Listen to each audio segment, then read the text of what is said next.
तर शेतकरी मित्रांनो, आपल्या गोष्ट शेतकऱ्याची या यूट्यूब चॅनलच्या माध्यमातून आपल्या ग्रामीण भागामध्ये शेतीला जोड व्यवसाय करणाऱ्या व शेतीमध्ये नवनवीन प्रयोग करणाऱ्या शेतकऱ्यांच्या मुलाखती व त्यांचं मार्गदर्शन मी तुमच्यासमोर आणण्याचा प्रयत्न करतो.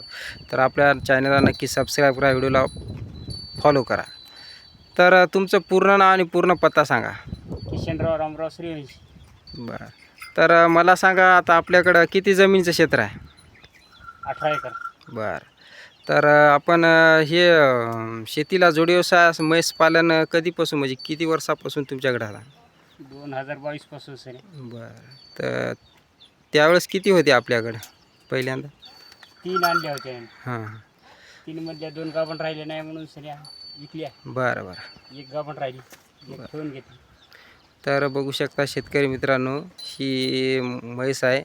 तर ही पार्टी आणली होती का पहिली? पार्ट्याच आणल्या होत्या तिन्ही. तिन्ही का? बरं. तर ही गाभण राहिली आहे की नाही? हो, गाभण राहिली. बरं. आता ही किती महिन्याची आहे? ते आता 8 महिने झाले पूर्ण. हां. 2 महिने राहिले आपल्या हिशोबाने. बरं बरं. तर कितीला आणली होती हे त्यावेळेस? 40,000ला आणली. 40,000ला. मग आपल्या इथं आल्यावर किती महिन्याला गाभण गेली? 5 महिने दूध दिलं आपल्या झाल्याने. असं का? दुधाची पाहून आणली? बरं. हे वगारीचं आहे का? हो. बरं. तर बघू शकता शेतकरी मित्रांनो, याने दुधाची बघून आणली होती. 5 महिने इथं दूध दिलं. तर आम्हाला सांगा, हिचं दूध जे होतं, तर काय फॅट लागत गेला हिला? हिला 75 रुपये फॅट लागत घ्या. बरं. आणि किती लिटर द्यायची म्हणली? 2 लिटर दूध घे. बरं. आणि हे हप्ता किती येत गेला अंदाज तुम्हाला? हप्ता 2100 रुपये येत गेला. बरं. आणि ढेप वगैरे कशी किती ठेवत गेली? ठेप काय 3 म्हशीत म्हणजे 50 किलो जात गेली एका बरं. महिन्याला.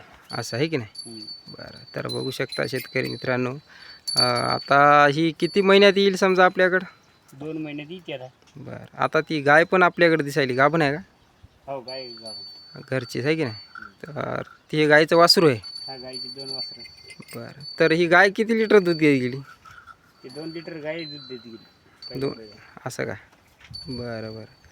तर बघू शकता शेतकरी मित्रांनो, इकडे यांची शेती आहे, इकडं बघू शकता हे वडा, आणि आपल्याकडं कोंबड्या पण दिसायल्या. कोंबड्या किती आहेत आपल्याकडं? 9 हाता. 9? बरं बरं. तर आता ही म्हैस जर आपल्याला आता ही शेड पण आपण कमी खर्चात केलेलं आहे, याला किती वर्ष झाली बनवून? 2 वर्ष झाली. असं का?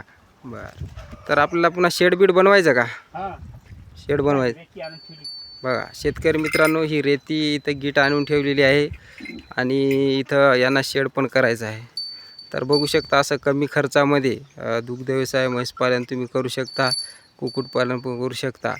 आणि नक्की आपल्या चॅनलवर नवीन असाल तर चॅनलला सबस्क्राईब, व्हिडिओला लाईक करा. जय जवान जय किसान.